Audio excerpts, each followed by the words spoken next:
Ibihe byiza wowe udukurikiye ikaze nanone kuri Mountain News 24.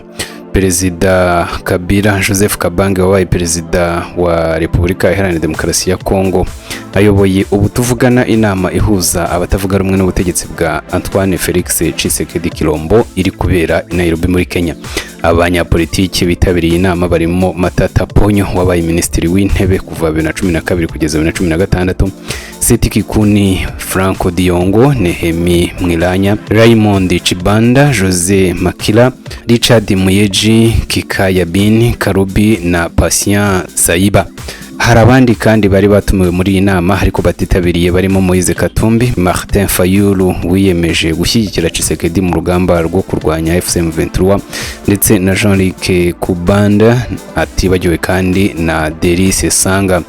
Nubwo ikigamijwe muri iyi nama kitatangajwe, biragaragara ko Kabila na bagenzi be bagiye guhuza imbaraga kugira ngo bakemure ibibazo yagaragaje mu minsi ishize ko byugarije igihugu biri mu bukungu, umutekano n'imibereho myiza y'abaturage. Muri Gicurasi 2025 Kabila yagaragaje ko ibibazo byakemurwa birimo gusenya imitwe yitwaje intwaro yose ikorera muri Kongo, guhagarika ubutegetsi bw'igitugu, birimo kandi ibiganiro hagati y'abanyekongo no kuganira n'ibihugu by'ibituranyi. Kabila ayoboye iyi nama nyuma yaho tariki ya 30 Nzeri 2025 urukiko rukuru rw'igisirikare cya RDC rumuhamije ibyaha birimo kugambanira igihugu, iby'intambara, ibyibasiye inyoko muntu, rukamukatira igihano cy'urupfu. Uyu munyapolitiki yamaganye uru rubanza asobanura ko ibyaha ashinjwa byose nta kimenyetso gifatika bifite bigaragaza ko yabikoze, kandi uko ubutegetsi bwa Tshisekedi uri kubyifashisha mu kugerageza kumwikiza.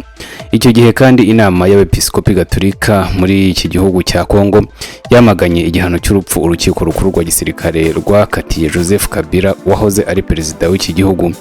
Aba basenyeri bavuze ko icyo gihano cy'urupfu Kabila yakatiwe muri icyo gihe kinyuranyije n'indangagaciro z'ivanjiri, bashimangira ko ibi biri mu mujyi wo kwihorera kandi kidateza imbere amahoro cyangwa ubumwe mu gihugu, ahubwo bavuze ko bashyigikiye ko habaho ibiganiro bidaheza bigamije gukemura amakuba ari muri Kongo. Perezida w'uru rukiko rwa gisirikare Lieutenant General Joseph Mutombo Katarayi yasobanuye ko Kabila yahamijwe iki cyaha cyo kugambanira igihugu, iby'intambara, ibyibasiye inyoko muntu no kuba mu mutwe w'ingabo utemewe n'amategeko.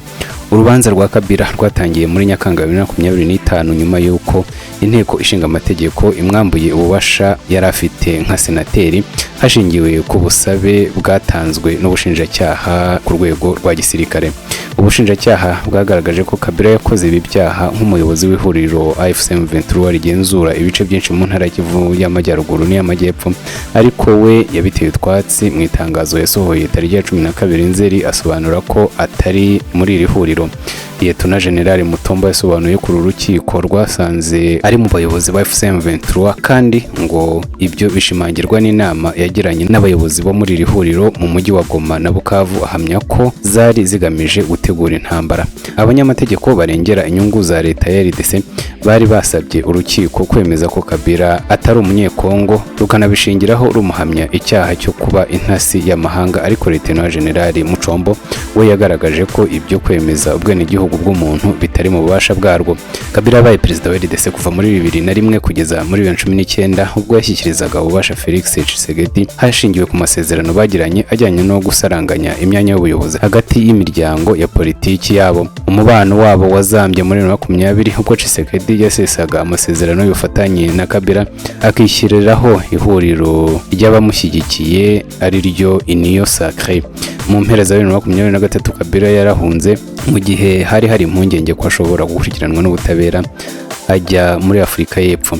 Kuva mu ntangiriro za 2025 yagaragaye mu bihugu byinshi byo mu karere ka Afurika y'Amajyepfo ubwo basubukuraga ibikorwa bya politiki.